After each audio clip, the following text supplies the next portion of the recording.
बारिल खलाइक़ अजमईन अल्हम्दु लिअहलिही वस्सलातु अला अहलिही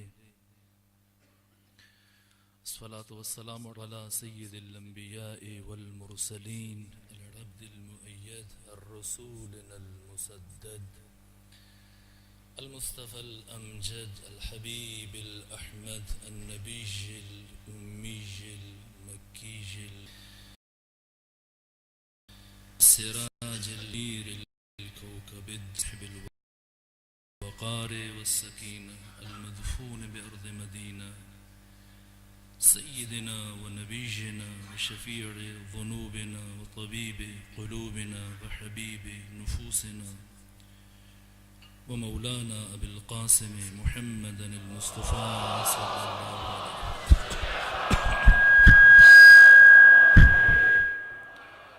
व अहले बैतिहिल अतय्यबीन अल अतहरीन अल अंजबीन अल मअसूमीन अल मज़लूमीन रहमतुल्लाहि अला अहबाबिहिम व अस्हाबिहिम व शीअतिहिम व मुहिब्बीहिम व मवालीहिम अजमईन अरदा हुकूक़िहिम मिन जौमि गदावतिहिम इलल आन व मिनल आन इला क़याम यौमिद्दीन व बअद यौमिद्दीन अम्मा बादु फ़क़द क़ाल हक़ सुब्हानहु फ़िल क़ुरआन बिस्मिल्लाहिर रहमानिर रहीम अफ़मन यहदी इलल हक़्क़ अम्मन ला यहदी इल्ला अन युहदा फ़मा लकुम कैफ़ तहकुमून। सलावत भेजिए मोहम्मद वाले।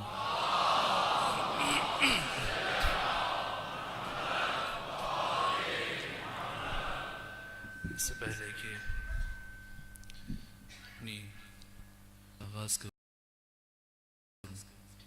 ख्वाहिश करता हूँ कि तमाम शुहदाए इस्लाम के लिए, तमाम मोमिनीन मोमिनात जो मरहूम हो चुके हैं, वो मोमिनीन और वो मोमिनात के जो पिछले साल हमारे साथ सफ़र अज़ा में शामिल थे और इस मरतबा हमारे साथ मौजूद नहीं हैं, उन सब की अरवाह तय्यबा की साले सवाब के लिए सूरह फ़ातिहा पढ़ लीजिए। बिस्मिल्लाह।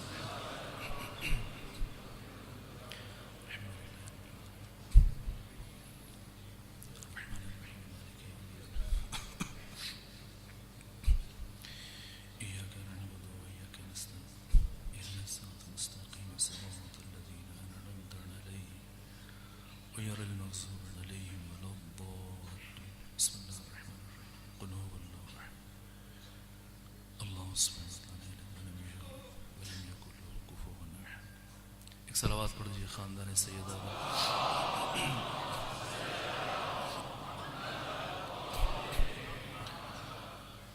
पिछले साल भी इसी मकाम पर आप बरादरान और बुज़ुर्गान की ज़ियारत का शरफ़ हासिल रहा और बराबर 10 दिन आपकी खिदमत में अपनी नाक़िस गुज़ारिशात को बयान करने की तौफ़ीक़ हासिल हुई।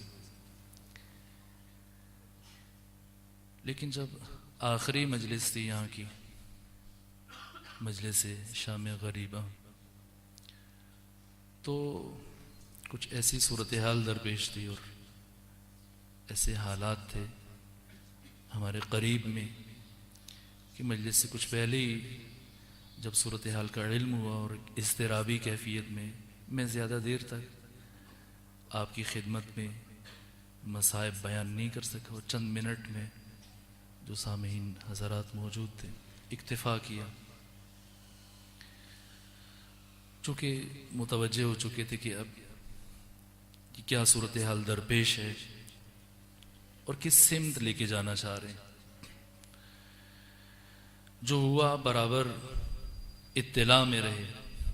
आशूर के रोज़ जो साजिश की गई और जो कोशिश की गई और जो हरबे इस्तेमाल किए गए, एक अजीब व गरीब अंदाज में सूरत हाल को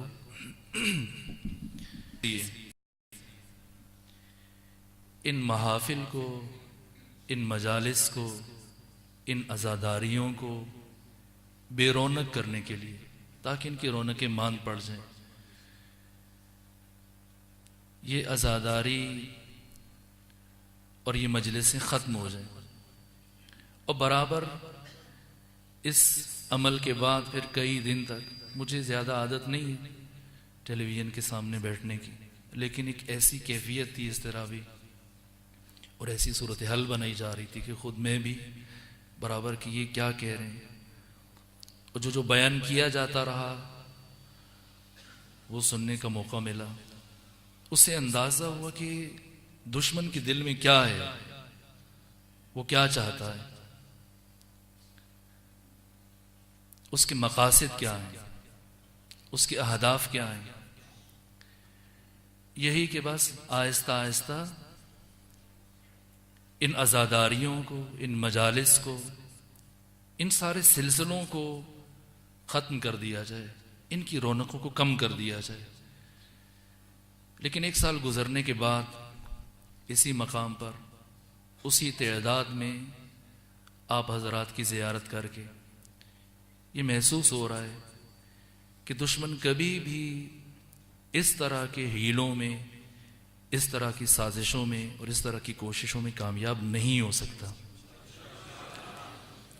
एक बड़ी तादाद में मोमिनीन मौजूद हैं। इस्लामी एतबार से आज साल का पहला दिन है, आज यकुम मुहर्रमुल हराम है। साल के बाकी दिनों की निस्बत इस दिन हर इंसान की, हर मोमिन की, हर सलीमुल फितरत इंसान की कैफियत बदल जाती है। जिंदगियों में एक तगय्युर बर्पा हो जाता है, दिल मुनक़लिब हो जाते हैं, दिल महज़ून हो जाते हैं, तबीयतें रंजूर हो जाती हैं। आंखों की कैफियत ये होती है कि बस छलकने के लिए बेताब हैं कि कोई 2 लफ्ज़ कहे, 2 जुमले कहे, कुछ बहाना मिल जाए। ये दिल महज़ून क्यों है, ये क़ल्ब रंजूर क्यों है, ये कैफियतें मुतग़य्यर क्यों हैं। आज से 1 दिन पहले चले जाइए, क्या इस मकाम पर इतने ही अफराद तशरीफ़ फरमा थे। हम अपने मौजू की तरफ बढ़ेंगे, लेकिन अपने बच्चों के लिए और जवानों के लिए यकुम मुहर्रम को ये एक पैगाम अर्ज़ करना चाह रहा हूँ। क्या कल भी इस जगह पर इतने ही अफराद थे? ना, नहीं थे, इससे पहले नहीं थे। ये क्या हुआ कि जैसे ही मुहर्रम का चांद उफ़ुक़ आलम पर नमूदार हुआ, हर तरफ कैफियत, लोग घरों से निकलकर अज़ाखानों की तरफ चलना शुरू हो गए। ख़वातीन हैं, उन्हें खाने पकाने का होश नहीं है, मजलिस का वक्त है, कोशिश है मजलिस में पहुंच जाएं। छोटे छोटे बच्चों को उठाया हुआ है, वो बूढ़े निकलते हैं, आमतौर पर वो बीमार हैं, उनके लिए निकलना मुश्किल होता है। वो अफराद के जो मसनदों और कुर्सियों पर बैठने के आदी हैं, नीचे बैठना उनके लिए एक मुश्किल मरहला होता है। लेकिन अजीब है, जैसी मुहर्रम शुरू होता है, हर ख़ास व आम, पीर व जवान, मर्द व ख़वातीन सब के सब सफ़े अज़ा पर जमा हो जाते हैं। दिल की कैफियतें बदल जाती हैं। ऐसा क्यों होता है? आइए एहसासात, जज्बात और अवातिफ से बालातर होकर समझने की कोशिश करते हैं कि आखिर ऐसा क्या हुआ कि जैसे ही मुहर्रम शुरू होता है, हर सलीमुल फितरत, हर पाक दिल इंसान, हर मोमिन की दिल की कैफियत बदल जाती है, उसकी मसरूफियत बदल जाती है। क्या हुआ है? क्या है जिसकी याद दिल महज़ून है? क्या है ये करबला? ये करबला हादिसा है, ये करबला वाक़या है, ये करबला किस्सा है जिसे सुन के लोग जमा हो जाते हैं और रोते हैं, या ये करबला कहानी है या दास्तान है? ये करबला क्या है कि जैसे ही इस सूब दिन शुरू होने लगते हैं, बदल के रह जाता है? क्या हुआ? जंग थी, हादिसा था। इस दुनिया में बड़ी बड़ी जंग, अगर करबला इस्लाम की जंग है तो असर खत्मी मरतबत में कुफ्र और इस्लाम के दरमियान 84 जंगें लड़ी गई। शायद बहुत सारे ऐसे अफराद होंगे कि जिन्हें इन जंगों के नाम भी याद ना हो। वो जंगें जो ज्यादा मशहूर हैं, ज्यादा मअरूफ हैं, जंग बदर है, जंग ओहद है, खैबर है, खंदक है। शायद बहुत कम अफराद को पता हो, चंद एक अफराद को, महदूद अफराद को, कि ये जंगें कब रूनुमा हुई, कब वाक़े हुई, वरना सिनो साल भी याद नहीं है। क्या किसी ने जंग खैबर को, जंग खंदक को, जंग बदर को, इन जंगों को, इन दिनों को मनाया? आखिर क्या वजह है कि करबला आज भी उसी जोरों शोर से और पहले से कहीं बढ़कर एहतमाम के साथ मनाई जाती है, इसकी याद मनाई जाती है? ये करबला क्या है जो सदियों का सफर उबूर करके, पहाड़ों और दरियाओं को उबूर करके दुनिया के हर हर खित्ते पर आज सिर्फ आप इस मकाम पर तशरीफ फरमा नहीं है, इस बज़्म अज़ा में शायद ही दुनिया का कोई गोशा हो, दुनिया का कोई हिस्सा हो, दुनिया का कोई कोना हो जहां पर महफिल अज़ा, मजलिस अज़ा बरपा ना हो। अगर करबला एक वाकया है तो इस कायनात में बड़े बड़े वाकयात वकू पजीर हुए, बड़े बड़े हवादिस ज़ुहूर पजीर हुए। आज उनका नामो निशान भी नहीं है। अगर है तो तारीख के सफहात पर एक फीका सा और मामूली सा तज़किरा है और इससे बढ़कर कुछ नहीं। बड़ी बड़ी जंगें हैं जो लड़ी गई और खत्म हो गई, इंसानों के हाफजों से महव हो गई। ये इंसानी हाफजे की खुसूसियत है कि बड़े से बड़ा वाकया पेश आ जाए, बड़े से बड़ा हादिसा रूनुमा हो जाए। जैसे जैसे दिन गुजरते हैं वो वाकया और हादिसा एक हड्डियों का ढांचा बनकर खत्म हो जाता है। जमाने के मकबरे की ये खासियत है कि वो बड़े से बड़े हादिसे को अपने अंदर हड्डियों का बुरादा बना देता है और बशरियत के हाफजों से माफ कर देता है। तो फिर ये करबला क्या है? ये कैसा वाकया है? ये कैसा हादिसा है जो आज इतना सदियों का सफर उबूर करके हर साहिब एहसास के दिल में ये करबला जिंदा है?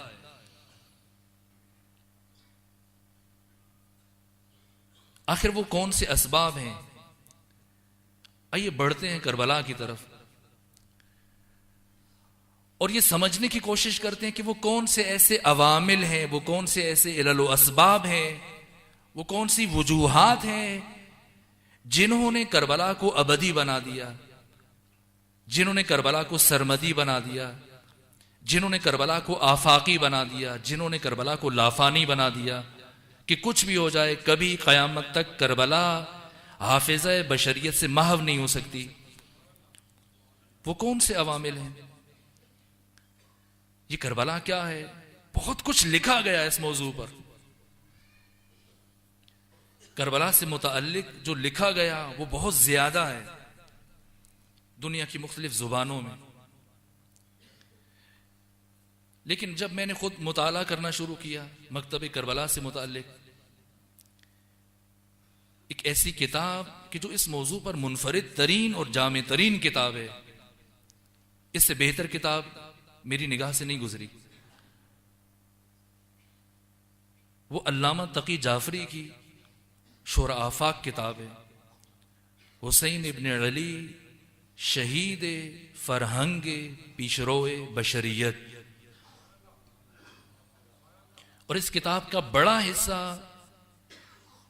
इसी मकतब करबला के असरार और रुमूज को बयान किया गया कि करबला क्या है। पहले मैं एक जुमले में तारुफ पेश कर दूं कि ये अल्लामा तकी जाफरी कौन है और क्या शख्सियत है। अभी कुछ साल पहले इनका इंतकाल हुआ। रहबर मुअज्जम ने अल्लामा तकी जाफरी को इस असर का बू अली सीना करार दिया। शेख और रईस बू अली सीना मामूली इंसान नहीं थे। वो शख्स के जिन्होंने अपनी जवानी के इब्तिदाई अय्याम में अपने असर के तमाम उलूम पर इहाता कर लिया, वो मुसल्लत हो गए। जितने भी उलूम कदीमा और जदीदा थे उस असर में, सबके हामिल बन गए बू अली सीना। और अजीब यह था कि उनका कोई उस्ताद भी नहीं था, जिनकी निस्बत इमाम खुमैनी ने यह जुमला कहा कि बू अली सीना कौन है। कहा कि अंबिया और आइम्मा के बाद ये वो दानिश्वर है, वो आलिम है कि लम यकुल लहू कुफुवन अहद, कोई अदील व बदील नहीं है, कोई सानी नहीं है, कोई बू अली सीना जैसा दोबारा पैदा नहीं हुआ। और अल्लामा तकी जाफरी को ये वो शख्सियत हैं, और बिला मुबालगा रहबर मुअज़्ज़म की गुफ्तगू में कभी भी हमने मुबालगा महसूस नहीं किया। कहा कि बू अली सीना, अल्लामा तकी जाफरी इस असर की बू अली सीना है।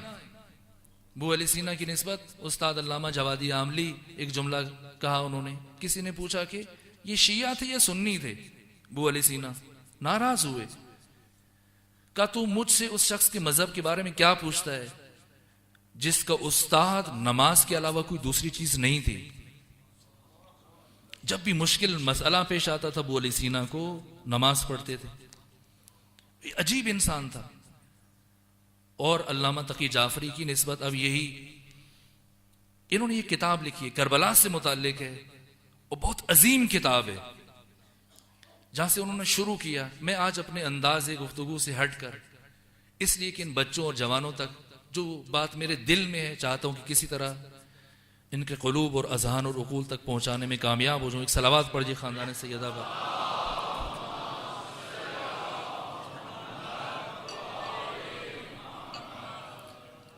जहां से इन्होंने किताब को शुरू किया,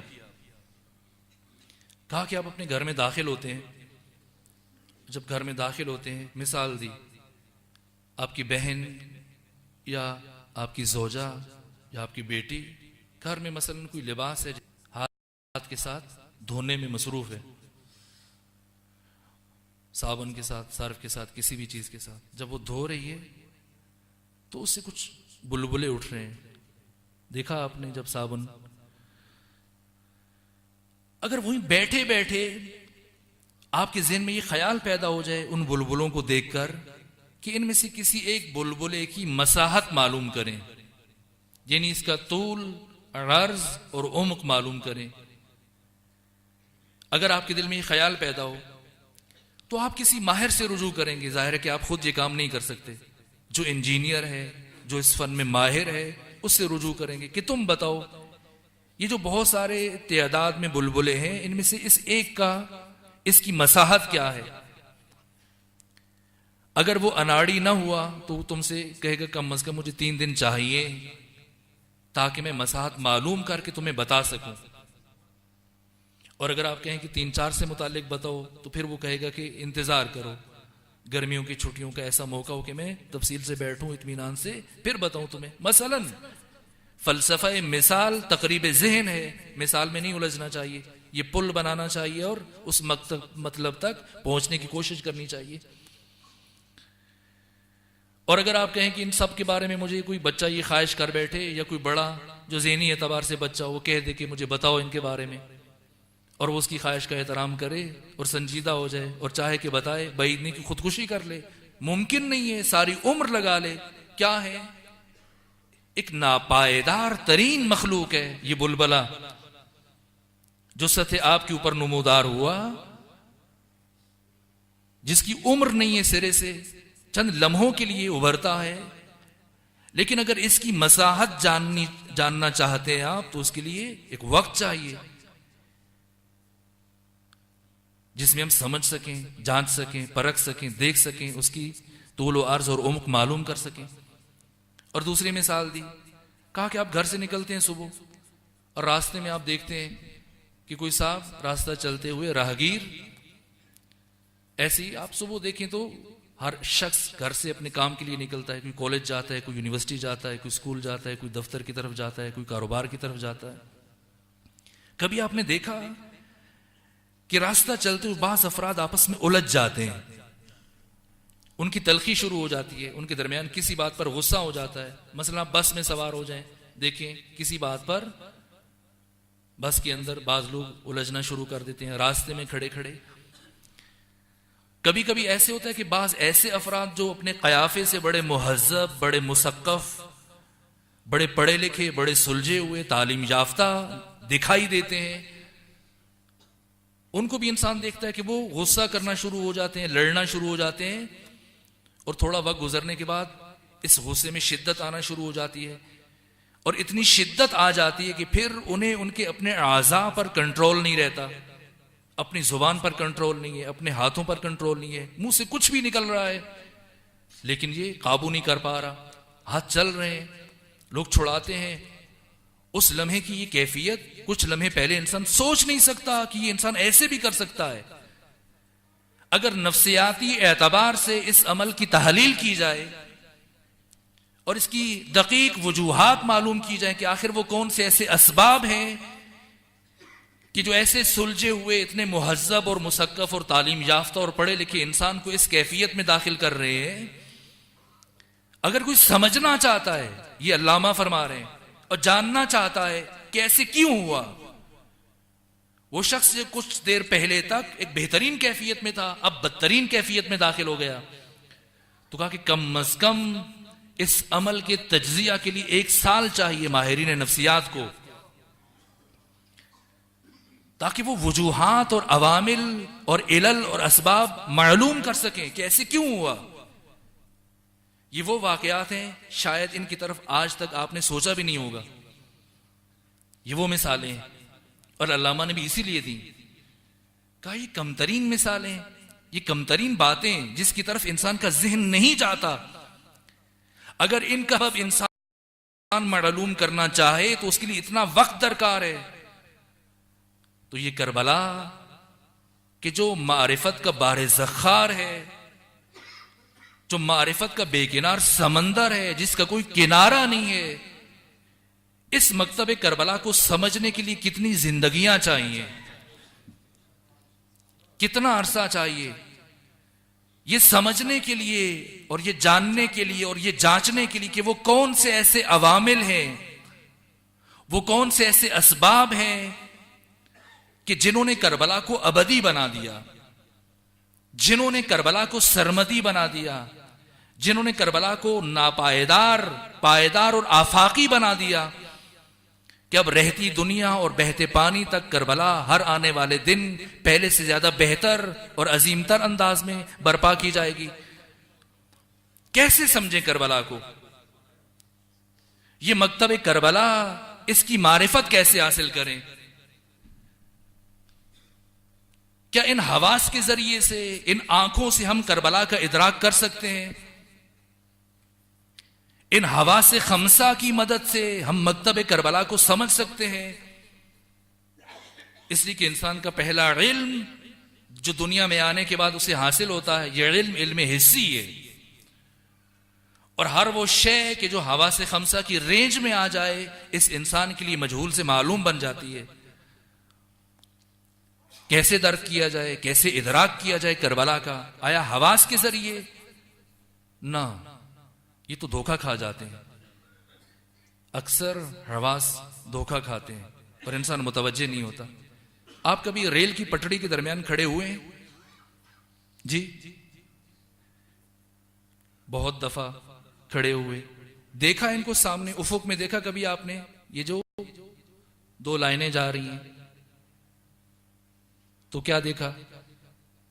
आपको ऐसे लगता है कि यहां से यूं जा रही हैं, आगे मिल रही है, लेकिन अब चलते जाइए, क्या इनमें कहीं पर तकातो हो रहा है? ना, ये जो रेल की पटड़ी है ये ऐसे 2 मुतवाजी खत हैं जिनमें कहीं भी तकातो नहीं है, बराबर जा रहे हैं मुसलसल। कभी आपने ये मंजर देखा? बस औकत बाज सोबदाबाज आग का एक शोला होता है, उसे घुमाते हैं बराबर तेजी से, और जब घुमाते हैं तो वो आपको दायरे की शक्ल में नजर आता है। क्या ये दायरा है? ना, दायरा नहीं है। जब इस जगह पर है तो यहां नहीं है, लेकिन इस तेजी से घुमाता है, आपके हवास ने धोखा खा लिया। आपके हवास ने उस रेल की पटरी को देख के धोखा खा लिया कि मिल रही है, चलते जाए, नहीं मिलेगी। एक गर्म पानी की बाल्टी ले लीजिए, एक ठंडे पानी की बाल्टी ले लीजिए, एक हाथ एक में रखें, दूसरा हाथ दूसरी बाल्टी में, अब निकालिए और एक मोतदिल पानी में रखें। ये मोतदिल पानी एक हाथ को ठंडा लगेगा, दूसरे हाथ को या ठंडा है या गर्म है, लेकिन क्या हुआ, एक हाथ को ठंडा लग रहा है और दूसरे को गर्म लग रहा है। सीधी छड़ी उठाइए और पानी की बाल्टी में रख दीजिए, आपको सीधी नजर आएगी, टेढ़ी नजर आएगी। क्यों? ये हवास का धोखा है कवाकिब कुछ, नजर आते हैं कुछ। ये चंद हवास की गलतियां मैंने मिसालें दी, आप खुद देख लीजिए। इला माशा बराबर इंसान का इसके हवास धोखा खाते हैं। क्या इसके जरिए से मुमकिन है हम हवास के जरिए या इससे बालतर कुव्वे ख्याल के जरिए से मकतब करबला का इदराक करें, या कुव्वे ख्याल से बालतर कुव्वे वाहिमा के जरिए से मकतब करबला का इदराक करें, या कुव्वे वाहिमा से बालातर क्या मुमकिन है कि हम अक्ल की रोशनी में करबला का इदराक कर सकते हैं? क्या आकिल करबला को समझ सकता है? या मारिफत करबला अक्ल से मावरा है? मुमकिन है कि करबला की अबजद, करबला की अलिफ बे अक्ल के जरिए से भी हमें समझ में ना आए। फिर वो कौन सा अवजार है, वो कौन सा जरिया है जिस करबला काबिल फहम है और उसके बगैर करबला की शिनाख्त मुमकिन नहीं है? किस आंख से करबला देखी जा सकती है, किस दिल से करबला समझी जा सकती है? हवास से नहीं, कुव्वे ख्याल से नहीं, कुव्वे वाहिमा से नहीं, अक्ल से भी मुमकिन नहीं है। सिर्फ आशिक करबला को समझ सकता है, इसलिए कि करबला मकतब इश्क है। करबला मकतब इश्क है। हमारे यहां शुआरा बहुत मुबालगा करते हैं, लेकिन एक शायर जिसकी शायरी में आपको कहीं भी मुबालगा नजर नहीं आएगा, उसका नाम मरहूम डॉक्टर इकबाल है। ये करबला के आरिफ हैं, क्योंकि ये आशिक हैं। करबला का तारुफ हमारे खित्ते में जिन शख्सियात ने करवाया है, उनमें से दूसरी शख्सियत अल्लामा इकबाल हैं। किसी और ने भी करबला का तारुफ करवाया, उन्होंने आधी बात की और बाकी आधी जो बची उसको इकबाल ने बयान किया।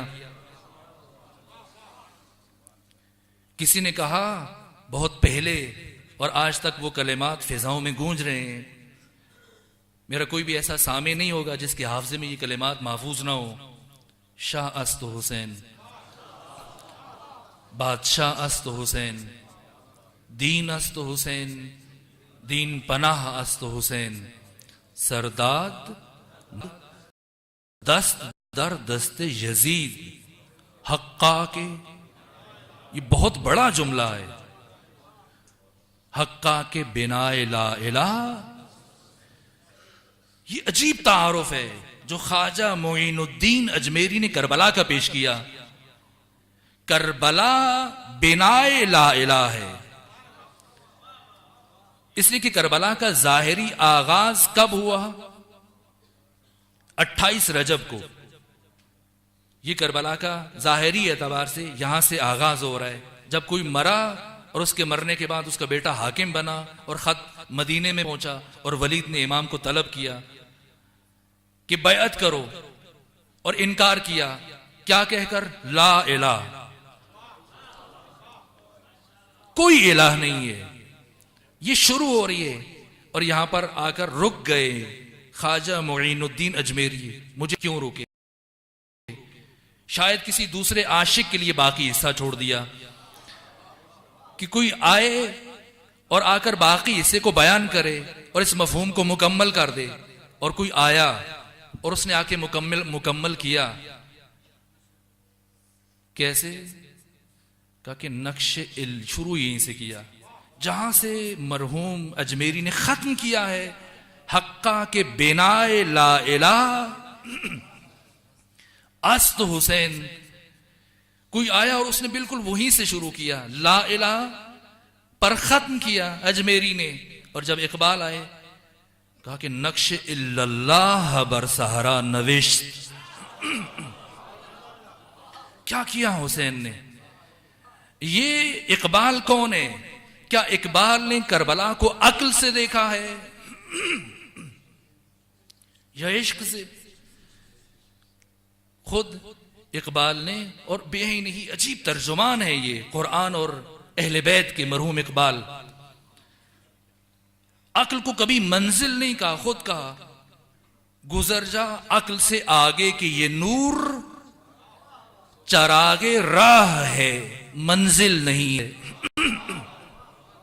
अक्ल मंजिल नहीं है, अक्ल रास्ते का चराग है, तो फिर मंजिल क्या है?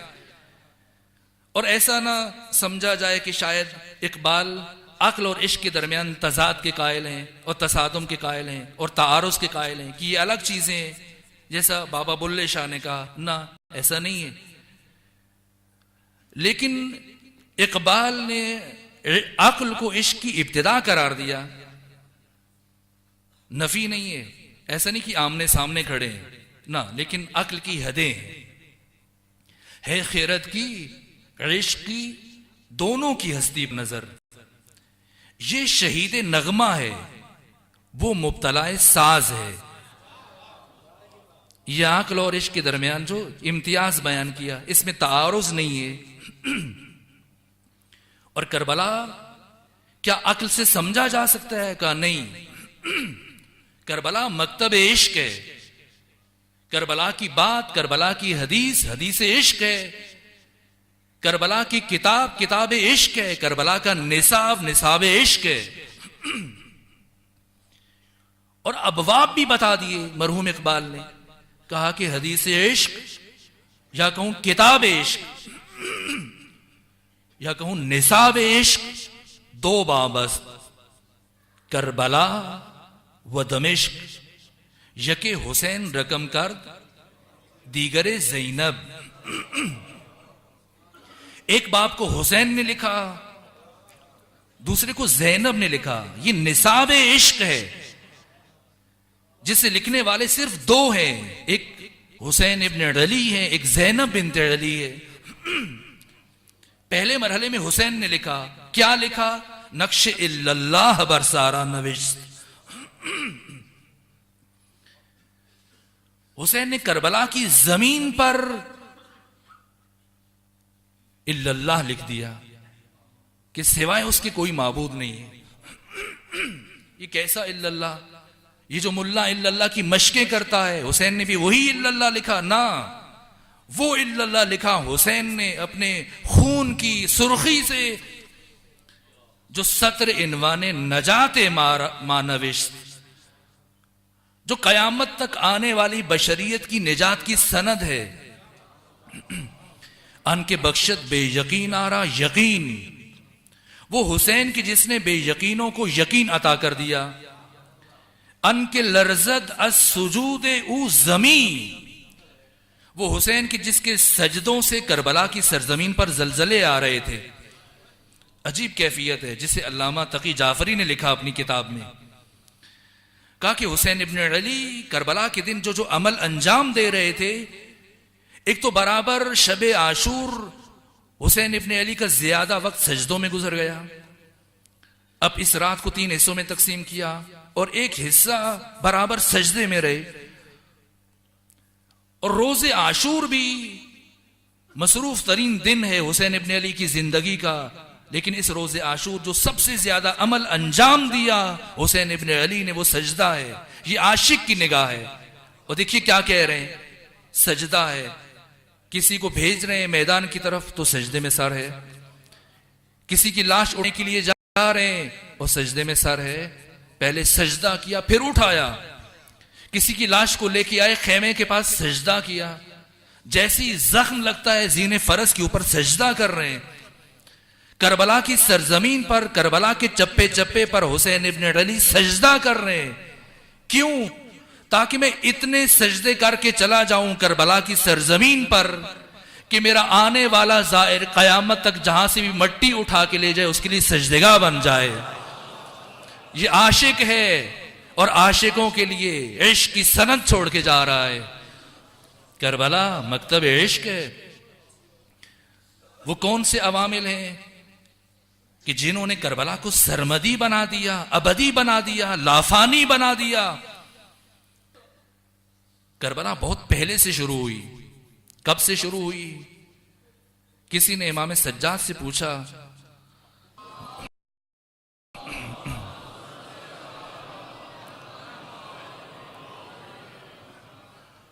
देखिए अभी काफी देर तक मैंने आपको सलावात की ज़हमत नहीं दी, वरना मैं सलावात बहुत पढ़वाता हूं।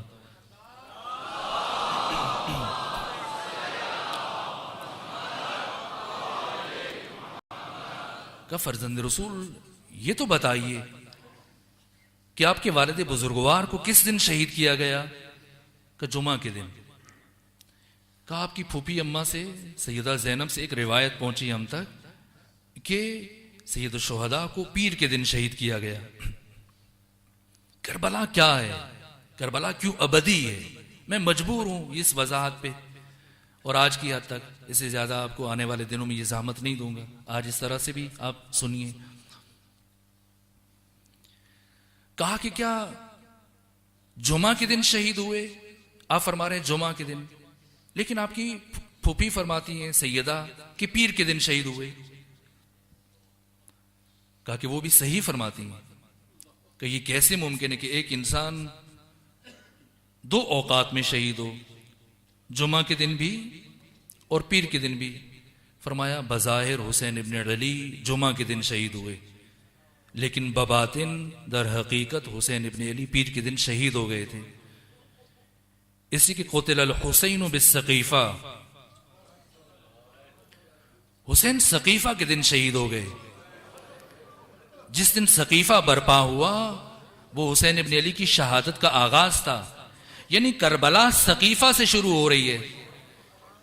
और करबला की पहली शहीदा क्यों कहा जाता है कि सैयदा ज़हरा है? इसलिए कि सक़ीफ़ा के बाद जब करबला शुरू हुई तो सबसे पहले जो हामी विलायत हैं वो सैयदा ज़हरा सलामुल्लाह अलैहा है, इसलिए पहली शहीदा है करबला की। करबला वहां से शुरू हुई और करबला की तैयारी भी वहां से शुरू हुई। अजीब है, करबला ऐसा इत्तेफाकी हादिसा नहीं है, अचानक से रूनुमा नहीं हुआ करबला ना। ऐसा नहीं है कि हुसैन इब्न अली की जिंदगी के आखिरी साल में बरपा हुआ, ना, बहुत पहले से सक़ीफ़ा से शुरू हुआ और फिर इसकी तैयारी होती रही। 25 साल तक अली इब्न अबी तालिब ने एक और अंदाज में और 5 साल बाद फिर किसी और अंदाज में आमादगी की है। 10 साल हसन मुज्तबा ने तैयारी की है करबला के लिए, खामोश रहकर अजीब अंदाज अपनाया है करबला की आमादगी के लिए। फिर 10 साल खुद हुसैन इब्न अली खामोश रहे, 50 से लेकर 60 हिजरी तक। और इन 20 सालों में इन दोनों भाइयों ने सक़ीफ़ा से लेकर शाम तक की जितनी कसाफतें थी सबको यकजा किया और करबला के मैदान में सबको घेर कर उनको नाबूद किया।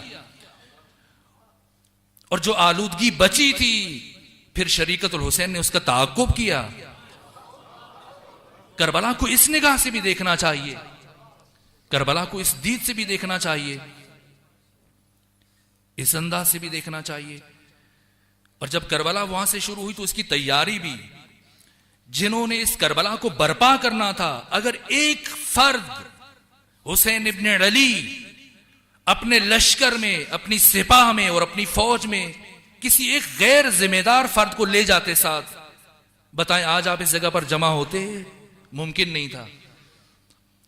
एक गैर जिम्मेदार शख्स को अगर हुसैन इब्न अली अपने साथ ले जाते, करबला कभी भी अबदी हैसियत इख्तियार ना कर सकती। करबला क्यों सरमदी बन गई कि हुसैन इब्न अली ने मुतअहिद तरीन, जिम्मेदार तरीन, बाबसीरत तरीन, बाशऊर तरीन, पाकीज़ा तरीन नुफूस को यकजा किया और नूर वाहिद में तब्दील कर दिया। ये सब आकिल थे, लेकिन ऐसे आकिल के जो अब आशिक बन चुके थे। इश्क किसे कहते हैं? इश्क क्या है? जब भी कमाल अपनी इंतहाई हदों में पहुंचता है और अपनी आखिरी हदों को छूता है तो उससे जिस कैफियत का ज़ुहूर होता है, जब कमाल अपनी इंतहाई मंजिल औज उरूज और मेराज पर मुतजल्ली होता है, तो यहां से जिस कैफियत का ज़ुहूर होता है उसे जमाल कहते हैं। और कमाल के ज़ुहूर जमाल को जो मुशाहिदा करके उसका फरीफ्ता हो जाए उसे आशिक कहते हैं। हुसैन इब्न अली तमाम तर सिफात हसना का पैकर मुजस्सम है, अनवार इलाहिया का मुजस्मा है, तमाम तर अंबिया के वारिस हैं, तमाम तर अंबिया की सिफात हसना के वारिस हैं,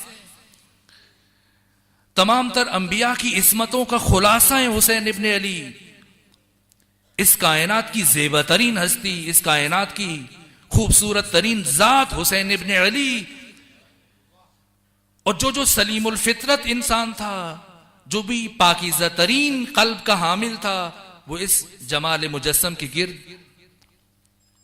जमा होना शुरू हुआ। और खालिस तरीन अफराद, किसी एक नाखालिस अफराद, ऐसा फर्द जिसके खुलूस में जर्रा बराबर शायबा हो, वो हुसैन का साथी नहीं बन सकता था। ये खुलूस था जिसने करबला को अबदी बनाया। वो पहली बात अर्ज की, और ये अब दूसरी बात अर्ज कर रहा हूं, ये दूसरा आमिल। अब कभी खड़े होकर पानी में एक पत्थर फेंकिए और फिर देखिए कि क्या होता है, दायरा बनता है। अगर आप आहिस्ता अंदाज में एक छोटा पत्थर फेंकें तो छोटा दायरा बनेगा, लेकिन अगर आप जोर से कुव्वत से फेंकें फिर बड़ा दायरा बनेगा, वो देर तक जाएगा और दूर तक जाएगा। यही खुलूस है कि किसके दिल में कितना खुलूस है। अब खुलूस हुसैन इब्न अली और कवालों के जायजा लीजिए कि जितना ज्यादा खुलूस होता है उस दायरे की मिसल जमानों की हदों को चीरता हुआ अबद तक जा पहुंचता है। और बाईद नहीं कि अबद से भी अगर कोई और आलम है तो वहां तक जा पहुंचे। ये खुलूस है। पहली बात, मुताहिद तरीन और जिम्मेदार तरीन अफराद का इंतखाब किया। शुरू दिन से तैयारी हुई करबला की, अचानक से नहीं किसी को बुला लिया आप भी आ जाओ, जैसे आमतौर पर पढ़ा जाता है, फलां को खत लिखा कि आप आ जाइए ना। ये जाहिर है, इसकी बातिन में जाना चाहिए, जरा गहराई में जाके करबला को समझना चाहिए।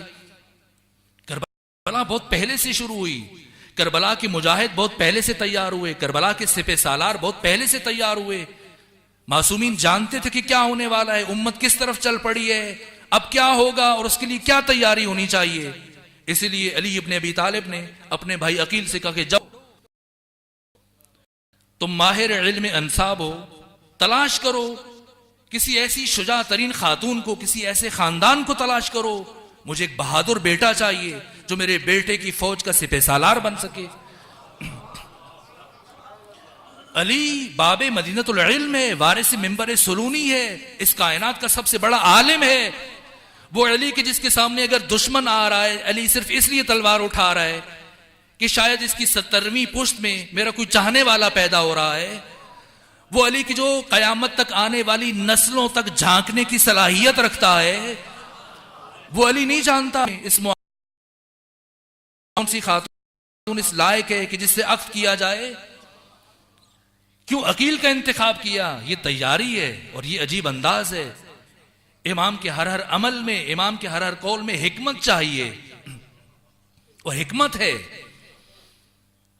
इसलिए कि अली इब्न अबी तालिब को अपने बेटे हुसैन के लिए सिर्फ सिपह सालार नहीं चाहिए था, सफीर भी चाहिए था। इसलिए अकील से कहा, जानते थे अपने भाई के मिजाज आशना थे। जब उनको जिम्मेदारी सौंपी और वो ढूंढने निकले उम्मुल बनीन की तलाश में, तो खुद ख्याल आया कि जिस शख्सियत की नुसरत के लिए अली बेटा चाह रहा है, बेटे की तलब में है, तो मुझे भी चाहिए कि मैं भी ऐसा फर्जंद पैदा करूं कि जो इस हुसैन की नुसरत कर सके। इसी सफर में ये ख्वाहिश आई दिल में और इसी खानदान से एक खातून का इंतखाब किया जिससे मुस्लिम बिन अकील पैदा हुए। ये करबला की आमादगी है, ये करबला की तैयारी है, वो सिपह सालार के लिए और ये सफीर के लिए। एक एक फर्द को तैयार किया जा रहा है। मुताहिद तरीन अफराद, पाकीज़ा तरीन अफराद, अहल तरीन अफराद, जिम्मेदार तरीन अफराद। इसलिए करबला सरमदी है, करबला अबदी है। मैं बहुत कम बोलना चाह रहा था इस हवाले से, लेकिन चारा नहीं था। मैं अपनी गुफ्तगू को बहाल कम अज कम समेट नहीं सकता था, इबहाम रह जाता। करबला अबदी है। क्यों अबदी है? हुसैन ने जिम्मेदार तरीन शख्सियात का इंतखाब किया, ऐसे अफराद का जिसमें से किसी बच्चे ने भी मामूली कमजोरी का मुजाहिरा नहीं किया। और अगर हुसैन इब्ने अली इन सारे अफराद का इंतखाब कर लेते, जिसमें अब्बास भी हो, अली अकबर भी हो, कासिम भी हो, आबिस इब्ने शबीब शाकिरी भी हो, हुर्र यजीद अर्रियाही भी हो, मुस्लिम इब्ने उसजा भी हो, जुहैर इब्ने कैन भी हो, ये सब हो, क्या फिर भी करबला अबदी बन जाती? ना। वजूद भी करबला को अबदी बनाने के लिए नागुज़ीर था कि हुसैन इब्ने अली इस सफर में सानिए ज़हरा को भी अपने साथ लेके जाए। अगर हुसैन इब्ने अली ज़ैनब बिन्त अली को अपने हमरा न लेके जाएं, करबला नाबूद हो जाती, करबला खत्म हो जाती। करबला मी मुर्द अगर ज़ैनब नबूद, करबला मर जाती, करबला खत्म हो जाती। अगर ज़ैनब बिन्त अली हुसैन इब्ने अली की सहीम न होती, ज़ैनब बिन्त भाई हुसैन की मददगार न होती, ज़ैनब बिन्त अली इस सफर में शामिल न होती अपने भाई के साथ, ये ज़हरा, ये इस्मत सुगरा, ये शरीकतुल हुसैन, ये आलिम गैर मुअल्लमा, ये ज़ैनब अली इस कायनात की खूबसूरत हस्ती ज़ात की ज़ीनत हो अली है, जिसे अल्लाह ने अली जैसी हस्ती के लिए ज़ीनत बना के भेजा है। ये नाम कोई ऐसा नहीं है या अली का नाम कोई,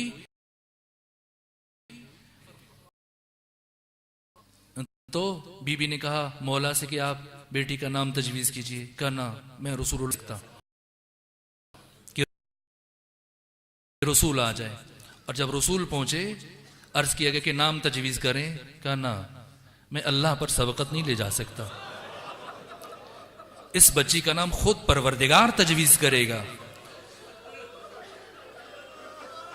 और थोड़े ही फासले ज़माने के बाद जिब्राइल नाजिल हुए और कहा कि परवरदिगार ये फरमा रहा है कि इस बच्ची का नाम ज़ैनब रखा जाए।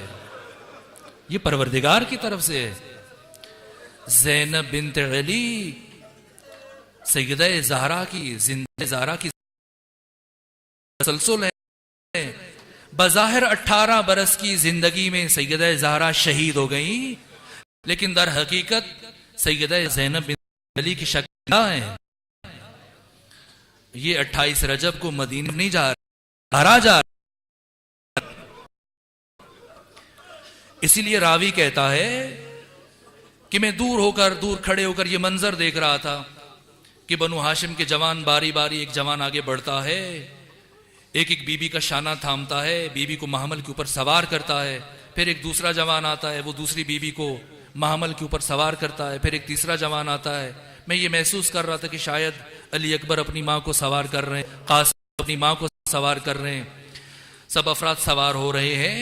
और ऐसे आलम में मुनादी ने निदा दी कि लोगों सब दूर हो जाओ, इसलिए कि अब अली इब्ने अबी तालिब की बड़ी बेटी ज़ैनब बिन्त अली सवार होने के लिए आ रही है।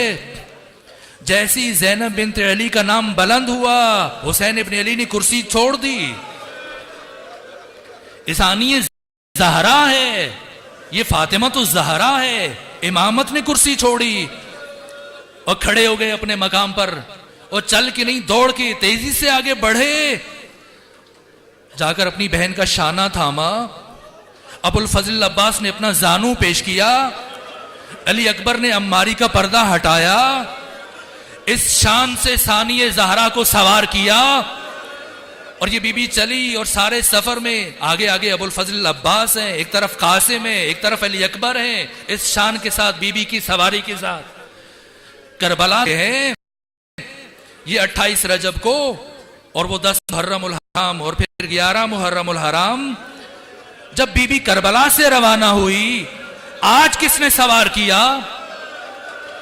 कोई सवार कराने वाला नहीं। बीबी ने खुद एक एक बच्चे को सवार किया। जब बच्चों को सवार करा चुकी, फिर एक एक बीबी को सवार किया, और जब सारी बीबियों को सवार करा चुकी, खुद सैयद सज्जाद को सवार किया, और जब अपने भतीजे सैयद सज्जाद को सवार करा चुकी, एक मर्तबा दाहिने देखा, एक मर्तबा बाहिने देखा, देखा कोई सवार कराने वाला नहीं है। बीबी ने अपना रुख गंजे शुहदा की तरफ फेर दिया, कहा अली अकबर उठो देखो फूफी सवार हो रही है, कासिम उठो देखो फूफी सवार हो रही है।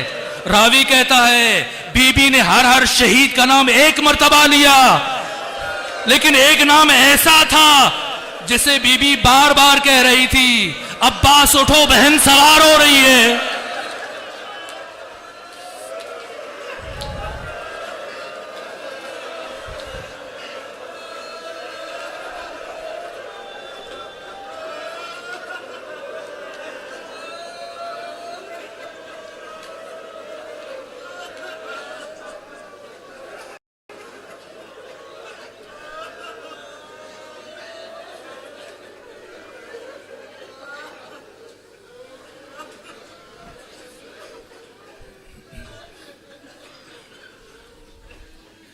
परवरदिगार हमारी इस इबादत को अपनी बारगाह में कबूल फरमा। परवरदिगार हमारे गुनाहों को मुआफ़ फरमा, हमारे वालिदैन के गुनाहों को मुआफ़ फरमा। परवरदिगार हम सब को नेमत तक़वा, नूर बसीरत और नूर मारिफत अता फरमा। परवरदिगार जो मोमिन मरीज़ हैं उन्हें शिफ़ा अता फरमा। अपील है कि एक मोमिन मलिक फैज़ मोहम्मद मरीज़ हैं, परवरदिगार सैयदा ज़ैनब सलामुल्लाह अलैहा के सदक़े में उनको शिफ़ा अता फरमा।